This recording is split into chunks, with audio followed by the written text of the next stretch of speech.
अऊज़ु बिल्लाहि मिनश्शैतानिर्रजीम बिस्मिल्लाहिर्रहमानिर्रहीम अल्लाहुम्मा सल्लि अला मुहम्मद व अला आले मुहम्मद। अल्लाह जल्ला शानु का बेहिसाब करम एहसान उस ज़ात का कि जिसने एक दफ़ा फिर कुरान मजीद समझने के लिए यहाँ पे हमें इकट्ठा कर दिया। आज हम इंशाअल्लाह 11वां पारा सूरह तौबा की आयत नंबर 108 से अपना सबक शुरू करेंगे।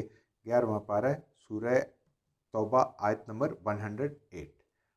आऊज़ु बिल्लाहि मिनश्शैतानिर्रजीम ला तकुम फ़ीहि अबदा लमस्जिदन उस्सिसा अला तक़वा मिन अव्वल यौमिन अहक्कु अन तक़ूम फ़ीहि रिजालुन युहिब्बूना अन यततहहरू वल्लाहु युहिब्बुल मुततहहिरीन।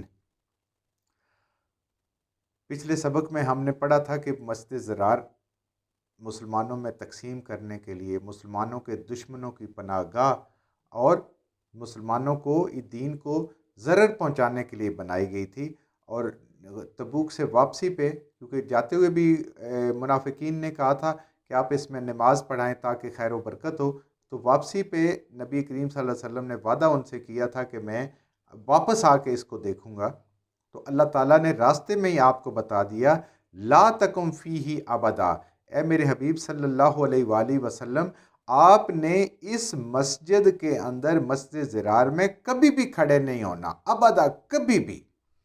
लमस्जिदन, अलबत्ता वो मस्जिदें, उससे अला तकवा, जिनकी बुनियाद रखी गई हो खौफ खुदा पर। किसकी तरफ है? मस्जिद कुबा, जो इस्लाम की पहली मस्जिद है, मस्जिद नबी सल्लल्लाहु अलैहि वसल्लम, उसका जिक्र हो रहा है। अव्वला यौमिन, पहले दिन से ही वो अल्लाह के राजी नामे पे, अल्लाह के खौफ पे उनको रखा गया है। अहक को, इनका ज़्यादा हक है, वो हकदार हैं, वो इस लायक हैं, अन तकूमा फ़ीही, कि आप उनमें खड़े हों। आप अल्लाह के हबीब हैं, आप उस मस्जिद में खड़े हों जो तकवा पे बनाई गई हो, जो रब को राज़ी करने के लिए बनाई गई हो, न कि मुसलमानों को तकसीम करने के लिए, ज़रर पहुँचाने के लिए और ईमान वालों को नुकसान पहुँचाने के लिए, ऐसे लोगों की वो अमाजगाह हो और बैठने की जगह हो।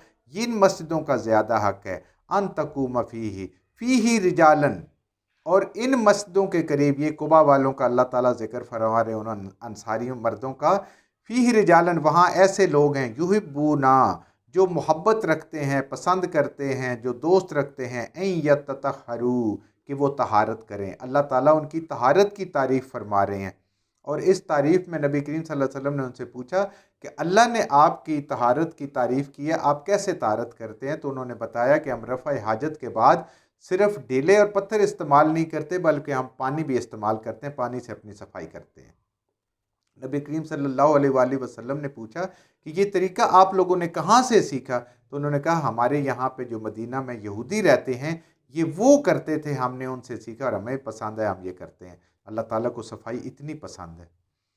तो इस मस्जिद के बारे में नबी करीम सल्लल्लाहु अलैहि वसल्लम ने मस्जिद ज़रार को गिरवा दिया, उसको आग लगवा दी। और अल्लाह ताला ने इस मस्जिद कुबा का, ये बिल्कुल मस्जिद कुबा के करीब है, अंदाज़ा कहते हैं कि इसके, ये उन्होंने तामीर की थी। तो नबी करीम सल्लल्लाहु अलैहि वसल्लम ने इस पहली मस्जिद कुबा में सोमवार से लेकर जुमा तक सारी नमाज़ें पढ़ी थीं। और जुमा की नमाज एक थोड़े से फासले में एक मकाम है, खुली जगह है, जहाँ पे आप सल्लल्लाहु अलैहि वसल्लम ने मदीना में पहला जुमा अदा किया, और वहाँ पे आप निशानी के तौर पे मस्जिद जुमा के नाम से एक मस्जिद बनाई गई है, जो अब भी जुमे को खुलती है, वैसे वो बंद रहती है। तो मस्जिद कुबा तो 24 घंटे खुली होती है। और मस्जिद कुबा को अल्लाह पाक ने ये शान भी अता फरमाई कि वहाँ पे जो इंसान 2 नफल अदा करता है, उसको एक उम्रे के बराबर सवाब मिलता है, मकबूल उम्रे के बराबर उसको सवाब मिलता है वहाँ पे नमाज पढ़ने से।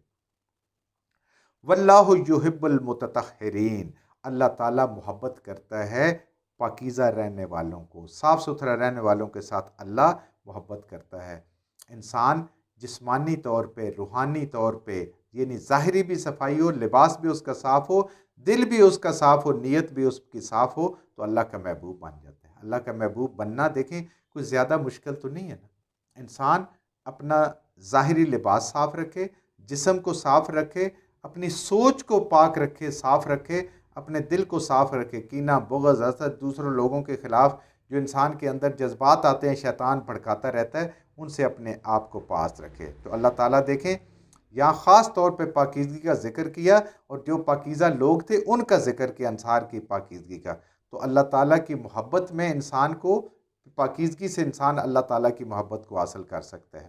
اور اس کے ساتھ نبی کریم صلی اللہ علیہ وسلم کی ایک حدیث مبارک ہے جس کا مفہوم یہ ہے کہ آپ کا گزر ہوا ایک جگہ سے 2 قبروں کے عذاب ہو رہا تھا، آپ نے ان کے اوپر ٹہنی بھی رکھی، کھجور کی ٹہنی کے 2 حصے کر کے ایک رکھے، تو آپ نے فرمایا انہوں نے کوئی، یہ جو قبر والا جس کو پہلے کو عذاب ہو رہا ہے، اس نے کوئی بڑا گناہ نہیں کیا، صرف یہ کہ یہ طہارت کا خیال نہیں رکھتا تھا، پیشاب کے چھینٹے اس کے جسم پر پڑتے تھے، اس پہ عذاب ہو رہا ہے، باقی سارے کام ٹھیک کرتا تھا۔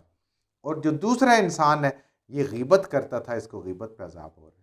تو وہ دیکھیں، وہ ظاہری صفائی ہے، یہ دل کی صفائی ہے، جھوٹ غیبت سے انسان بچے تو پھر اللہ تعالیٰ کا محبوب بن جاتا ہے۔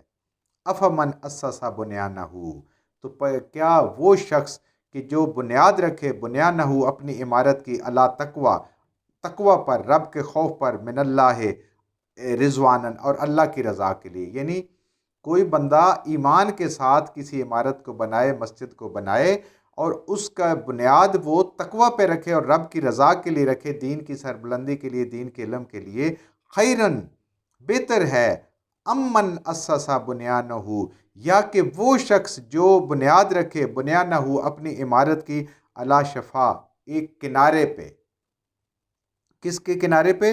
جورفن ایک کھائی کے کنارے پہ، ایک گڑھے کے کنارے پہ، ایک بھربری زمین پہ، گہرائی ایک طرف ہو، ہارن وہ گرنے والی، اس نے گرنا ہی گرنا ہے، فن نہارا تو پس وہ لے گرے گی بہی اس کو بھی، یعنی خود بھی گرے گی وہ عمارت اور وہ بنانے والا بھی اس میں گرے گا، فی نار جہنم، جہنم میں۔ تو اللہ کا دین، یہ قرآن ہمیں سکھاتا ہے، ایک ہمیں مضبوط بنیاد دیتا ہے قرآن اور سنت، اور جو اس سے ہٹ کے کوئی کام کرتا ہے اللہ کے خلاف، اللہ کے دین کے خلاف، تو وہ جہنم اپنے کرتا ہے، اور وہ اس کی ظاہراً چیز اچھی بھی نظر آئے گی لیکن آخر وہ گرے گی جہنم میں، اور ساتھ اس کو اپنے مالک کو بھی لے کے۔ واللہ لا یہدی القوم الظالمین، اللہ ظالم لوگوں کو ہدایت نہیں فرماتے۔ ظالم کون ہے؟ نا انصاف، جو نہ اللہ کا حق دیتا ہے نہ لوگوں کا حق دیتا ہے۔ بدنیت اور بدخواہ آدمی جو ہوتا ہے وہ ظالم ہوتا ہے، اللہ ان کو ہدایت نہیں دیتا جب تک کہ وہ اپنی اس حرکت سے توبہ نہ کر لیں۔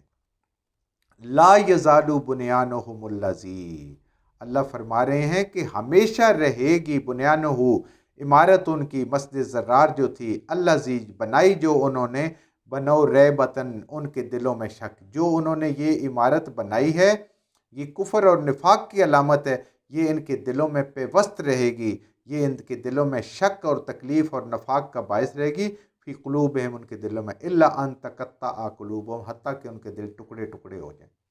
اتنے نفاق سے بھرے ہوئے وہ لوگ ہوں گے کہ ان کے دل کے ٹکڑے ٹکڑے بھی ہو جائیں تو شاید نفاق ان کا نہ نکلے، ریشہ ریشہ کر کے، جیسے کینسر پھیل جاتا ہے انسان کے جسم میں، ان کے دلوں میں نفاق ایسے کینسر کی طرف پھیلا ہوا ہے کہ یہ کبھی بھی اس سے، جب تک ان کا ایسا علاج نہ ہو کہ ٹکڑے ٹکڑے ریشہ ریشہ ہو جائے اس کو نکالا جائے، اور یہ ہمیشہ کے لیے ہے۔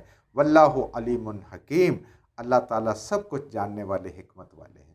اللہ کے ہر کام میں، ہر حکم میں حکمت ہے، اور اللہ ہی اس لائق ہیں کہ وہ اپنی مخلوق کو، اور خاص طور پہ اشرف المخلوقات انسانوں کو، اپنے حکم فرمائیں۔ یہ منافقین کی دیکھیں کیسی کیسی چالیں، اور اللہ تعالیٰ کیسی کیسی کھول کے نبی کریم صلی اللہ علیہ وآلہ وسلم کو بتا رہے ہیں، اور قرآن میں لکھی جا رہی ہیں کہ آج ہم بھی دیکھیں کہ کیا ہم مسجدیں جو بنوا رہے ہیں ان کی بنیاد دین کی سربلندی ہے یا اپنے کسی گروہ کو آگے بڑھانا ہے۔ مسجد کے ساتھ مسجد جڑی ہے، ایک اذان کے ساتھ دوسری اذان ہو رہی ہے۔ حضرت عمر رضی اللہ تعالیٰ عنہ کے دور میں یہ تھا، اذان اس وقت اسپیکر تو نہیں تھے، آواز ہوتی، جہاں تک ایک مسجد کے مؤذن کی آواز جاتی تھی دوسری مسجد بنانے سے آپ منع فرماتے تھے کہ مسلمان تقسیم نہ ہو، مسلمان ایک وحدت ہوں۔ اور آج کیا ہمیں اس قرآن کی اس آیت کی سمجھ آتی ہے کہ ہم مسلمانوں کو کس بات پہ تقسیم کر رہے ہیں؟ قریب قریب مسجدیں بنا کے، ایک مسلک کی دوسرے مسلک کی، ایک سے ناراضگی دوسرے سے ناراضگی، یہ ساری چیزیں کیا ہے؟ اللہ فرماتا ہے مسلمانوں کی تقسیم، کفر کو فروغ دینا، یعنی اسلام کو نقصان پہنچانا، اور اسلام کے دشمنوں کو فائدہ پہنچانا، ان کو پناہ گاہیں مہیا کرنا۔ جو کچھ ہم نے صحیح صحیح پڑھا اللہ ہمارے ذہنوں میں، دلوں میں بٹھا دے، جہاں جہاں پڑھتے بولتے ہم سے غلطیاں ہوگی اللہ ہمیں معاف فرما دے، اور ان غلط باتوں کو ہمارے ذہنوں سے، دلوں سے اللہ کی ذات نکال دے۔